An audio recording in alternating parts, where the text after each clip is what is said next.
kids. Long ago, people in one state or country had a big fight or war with people from another state or country. The most common way to get from place to place long ago was to walk. During wars, it was common to have soldiers wandering around in small groups, perhaps walking home after a long war, or perhaps lost and separated from the rest of the army. Without money or supplies, soldiers had to rely on townspeople for food. Today you are going to hear a story about some soldiers long ago who came to a town looking for food. Would you give food to soldiers who came and knocked on their door? Why or why not? After today's story, you will be able to name the different kinds of tradespeople in a colonial town, and you'll be able to describe the characters, settings, and events from the story. But first, let's go over our vocabulary. Our vocab word of the day is sympathy. Sympathy means feeling sorry for someone else. For example, when I cut my knee open, my mom showed her sympathy by cleaning it and putting a bandage on it. We're going to listen carefully to the story to find out whether the tradespeople wanted to feed the soldiers at first and what made them change their minds. Today's story is called Stone Soup. Three soldiers, Henry, George, and Lucas, were marching home from the war. They had been marching for many days, and they expected to march many more before they finally made it home. They were cold and tired, but most of all, they were hungry. "Look, just over those trees," Henry said, pointing. "I see a church steeple. There must be a town over there. Perhaps the good people will offer us some food." "Good idea," said George. "Let's go," said Lucas. The three soldiers marched toward the town, holding their stomachs and hanging their heads because they were so hungry. They didn't know it, but a little girl saw them coming. She turned and ran to the blacksmith's shop. She banged on his door. "What does a blacksmith do?" "Blacksmith, blacksmith," she said. "Three soldiers are coming. They look hungry. We must offer them food." The blacksmith didn't turn his head. He continued pounding on the big iron pot he was making. "I have no time to be offering food to hungry soldiers. I must get this pot finished, or I will not get paid. If I do not get paid, I cannot buy food, and my family and I will be hungrier than those soldiers." "If you say so," said the girl. Then she ran to the carpenter's shop and banged on the door. "What does a carpenter do?" "Carpenter, carpenter," she said. "Three soldiers are coming. They look hungry. We must offer them food." The carpenter didn't turn his head. He continued staring at the level he had just placed on top of a table. A level is a tool to use to measure if something is straight and even. "Hungry soldiers," he said, without much sympathy. The carpenter did not feel sorry for the soldiers. "I have no time to be offering food to three hungry soldiers. I must get this table done, or I will not get paid. And then I will not have enough food to feed my family." "If you say so," said the girl. Then she turned and banged on the baker's door.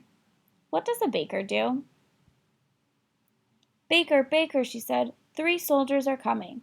They look hungry. We must offer them food." The baker didn't turn his head. He continued pulling fresh loaves of bread out of his oven. "Humph," he said. "I suppose you think I'm going to give those three soldiers some of my fresh bread? I will sell it to them, but I will not give it away for nothing. I must eat too, you know." The girl went from shop to shop to shop. She asked everyone in town if they could feed three hungry soldiers, but they were all too busy doing their own jobs to offer any help. They told the girl that they did not have enough to feed their own families, let alone the three soldiers. Finally, Henry, George, and Lucas stumbled into the town square. They were colder, more tired, and hungrier than ever. They looked around. Nobody had come out to see them.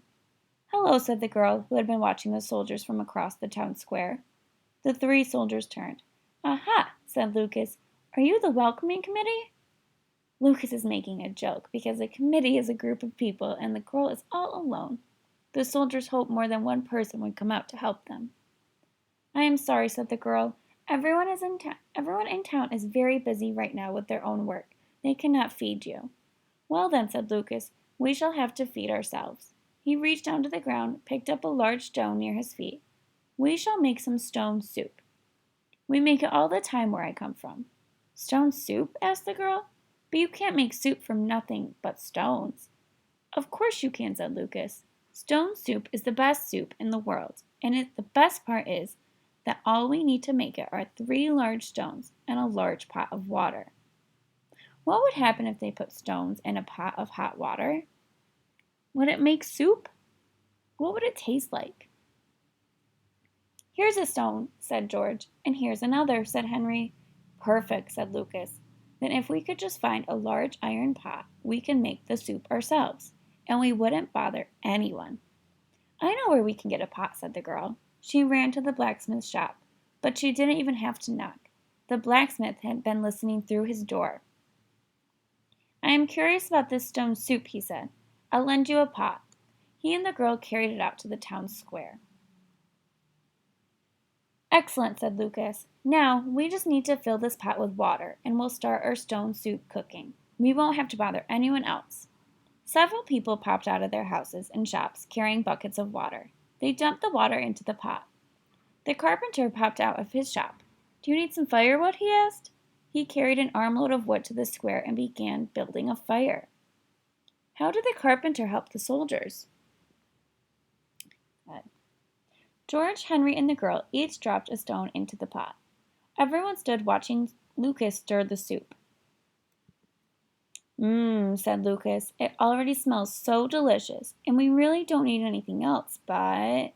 But what? Asked the girl. The stone soup looks a tad thin, said Lucas. Stone soup is best when it has a bit of barley and some meat in it. I have some barley, said the baker, popping out of his shop. He brought a bowl full of barley and tossing it into the soup. I have a side of beef that I just chopped up, said the butcher. He came out with a plate piled high with cubes of beef and dropped it into the pot. Ah, said Lucas, stirring and sniffing. The soup looks much better now. But oh dear! What? Asked the townspeople. This stone soup would be even better with a little onion and a bit of salt. The grocer, or storekeeper who sells food, brought onions and salt. Other townspeople turned up carrying a few items from their homes, potatoes, turnips, carrots, and celery. All of these were chopped up and tossed into the pot. Now do you think the soup would taste good? Why or why not?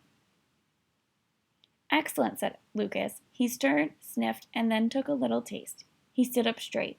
All the townspeople watched and waited. Finally, Lucas said, It is perfect. The townspeople sighed with pleasure. Except, said Lucas, I forgot one very important thing. What? The townspeople asked. Stone soup is best when it is shared. Why do you think the soldiers chose to share their soup? The townspeople cheered. They brought out tables and chairs. They brought out bowls and cups and spoons. They brought out fresh apple cider, loaves of crusty bread, and fig pies. They talked and laughed with the soldiers and ate and ate and ate. They ate every last bit of stone soup, all except the 3 stones which sat at the bottom of the pot. Thank you for teaching us to make stone soup, said the girl. She peered or looked into the pot, but the stones are still there. Why didn't they get cooked into the soup? That's odd, said Lucas. He winked at the girl and whispered, Perhaps you were right in the first place. Perhaps you can't make soup from stones after all. With their stomachs full and spirits raised, the 3 soldiers waved goodbye to the little girl and the townspeople, and they continued on their long march home. The end. That was quite a story, friends. It was such a nice story to read. Now we're going to have a little discussion. Who was the only townsperson who wanted to feed the soldiers? Who supplied the iron pot? Who brought wood for the fire? What ingredients went into the soup?